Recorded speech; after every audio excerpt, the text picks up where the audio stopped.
हरे कृष्ण गुरु गौरांग जयतु আমরা এখন অবস্থান করছি বৃন্দাবনে কেলিকদম্ব যে ঘাট এই কেলিকদম্ব ঘাটে সেই কদম্ব গাছ সেই কদম্ব গাছে যে গোপীদের বস্ত্র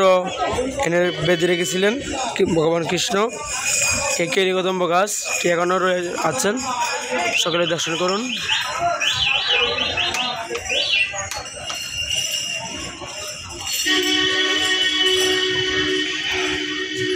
अवस्था देखो